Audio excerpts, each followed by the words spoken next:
राधे राधे भक्तों। तो आज हम श्रवण करेंगे माघ मास का दूसरा अध्याय। धार्मिक कथाएं श्रवण करने के लिए हमारा YouTube चैनल सब्सक्राइब और लाइक जरूर करें। तो चलिए कथा श्रवण करते हैं। राजा के ऐसे वचन सुनकर तपस्वी कहने लगा कि राजन, भगवान सूर्य बहुत शीघ्र उदय होने वाले हैं, इसीलिए यह समय हमारे स्नान के लिए है, कथा का नहीं। सो आप स्नान करके अपने घर को जाओ और अपने गुरु श्री वशिष्ठ जी से इस महत्व को सुनो। इतना कहकर तपस्वी सरोवर में स्नान के लिए चले और राजा भी विधि पूर्वक सरोवर में स्नान करके अपने राज्य लौटा और रनिवास में जाकर तपस्वी की सब कथा रानी को सुनाई। तब सूत जी कहने लगे कि महाराज, राजा ने अपने गुरु वशिष्ठ जी से क्या प्रश्न किया और उन्होंने क्या उत्तर दिया, सो कहिए।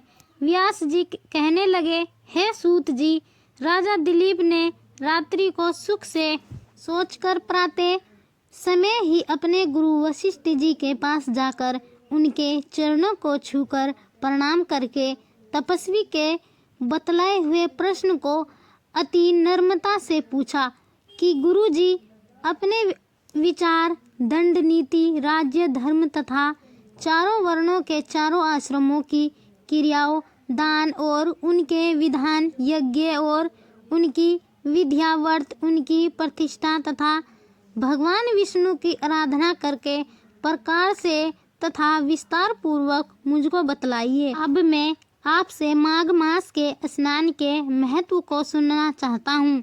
सो है तपोधन, नियम पूर्वक इसकी विधि समझाइए। गुरु वशिष्ठ जी कहने लगे कि हे राजन, तुमने दोनों लोकों के कल्याणकारी, वनवासी तथा गृहस्थियों के अंतःकरण को पवित्र करने वाले माघ मास के स्नान का बहुत सुंदर प्रश्न किया। मकर राशि के सूर्य के आने पर माघ मास में स्नान का फल गो, भूमि, तिल, वस्त्र, स्वर्ण, अन्न, घोड़ा आदि दानों तथा चंद्रायन और ब्रह्म कुर्च व्रत आदि से भी अधिक होता है। वैशाख तथा कार्तिक में जब दान तब और यज्ञ बहुत फल देने वाले हैं, परंतु माघ मास में इनका फल बहुत ही अधिक होता है। माघ में स्नान करने वाला पुरुष राजा और मुक्ति के मार्ग को जानने वाला होता है। दिव्य दृष्टि वाले महात्माओं ने कहा है कि जो मनुष्य माघ मास में सकाम या भगवान के निमित्त नियम पूर्वक माघ मास में स्नान करता है, वह अनंत फल वाला होता है। उसको शरीर की शुद्धि, प्रीति, ऐश्वर्य तथा चारों प्रकार के फलों की प्राप्ति होती है। अदिति ने 12 वर्ष तक मकर संक्रांति में अन्न त्याग कर स्नान किया। इससे तीनों लोकों को उज्जवल करने वाले 12 पुत्र उत्पन्न हुए। माघ मास में स्नान से ही रोहिणी, शुभंगा, अनुरुद्धति, दानशिला हुई और इंद्राणी के समान रूपवती होकर प्रसिद्ध हुई। जो माघ मास में स्नान करते हैं तथा देवताओं के पूजन में तत्पर रहते हैं, उनको सुंदर स्थान, हाथी और घोड़ों की सवारी तथा दान को द्रव्य प्राप्त होता है और अतिथियों से उनका घर भरा रहता है और उनके घर में सदा वेद ध्वनि होती रहती है। वह मनुष्य धन्य है जो माघ मास में स्नान करते हैं, दान देते हैं तथा व्रत और नियमों का पालन करते हैं। और दूसरों पुण्यों के क्षीण होने से मनुष्य स्वर्ग से वापस आ जाता है, परंतु जो मनुष्य माघ मास में स्नान करता है वह कभी स्वर्ग से वापस नहीं आता। इससे बढ़कर कोई नियम, तप, दान और पाप नाशक नहीं है। भृगु जी ने मणि पर्वत पर विद्याधरों को यह सुनाया था। तब राजा ने कहा कि ब्राह्मण भृगु ऋषि ने कब मणि पर्वत पर विद्याधरों को उपदेश दिया था, सो बतलाइए। तब ऋषि जी कहने लगे कि राजन, एक समय 12 वर्ष तक वर्षा न होने के कारण, सब प्रजा छिन्न होने के कारण संसार में बड़ी उद्विग्नता फैल गई। हिमाचल और विंध्याचल पर्वत के मध्य का देश निर्जन होने के कारण श्राद्ध तप तथा सवा अध्याय सब कुछ छूट गए। सारा लोक विपत्तियों में फंसकर प्रजाहीन हो गया। सारा भूमंडल फैल और अन्न से रहित हो गया। तब विंध्याचल से नीचे बहती हुई नदी के सुंदर वृक्षों से आच्छादित अपने आश्रम से निकलकर श्री भृगु ऋषि अपने शिष्यों सहित हिमाचल पर्वत पर गए।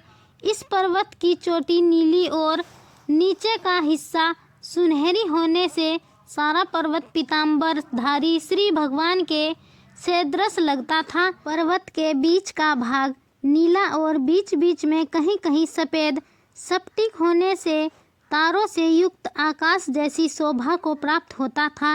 रात्रि के समय वह पर्वत दीपकों की तरह चमकती हुई दिव्य औषधियों से पूरित किसी महल की शोभा को प्राप्त होता था। वह पर्वत शिखाओं पर बांसुरी बजाती और सुंदर गीत गाती हुई किन्नारियों तथा केले के पत्तों की पताकाओं से अत्यंत शोभा को प्राप्त हो रहा था। यह पर्वत नीलम, पन्ना, पुखराज तथा इसकी चोटी से निकलती हुई रंग बिरंगी किरणों से इंद्रधनुष के समान प्रतीत होता था। स्वर्ण आदि सब धातुओं से तथा चमकते हुए रत्नों से चारों ओर फैली हुई थी। अग्नि ज्वाला के समान शोभायमान था। इसकी कंदराओं में काम पीड़ित विद्याधरी अपने पतियों के साथ आकर रमन करती हैं और गुफाओं में ऐसे ऋषि मुनि उन्होंने संसार के सब कलेशों को जीत लिया है। रात दिन प्रभु का ध्यान करते हैं और कई एक हाथ में रुद्राक्ष की माला लिए हुए शिव के आराधना में लगे हुए हैं। पर्वत के नीचे भागों में जंगली हाथी अपने बच्चों के साथ खेल रहे हैं तथा कबूतरी वाले रंग बिरंगे मृगों के झुंड इधर उधर भाग रहे हैं।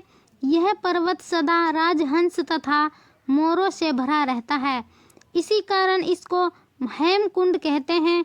यहाँ पर सदैव ही देवता, गुफा और अप्सरा निवास करते हैं। तो भक्तों, यह था माघ मास का दूसरा अध्याय। तीसरा अध्याय श्रवण करने के लिए हमारा YouTube चैनल सब्सक्राइब और लाइक जरूर करें। राधे राधे।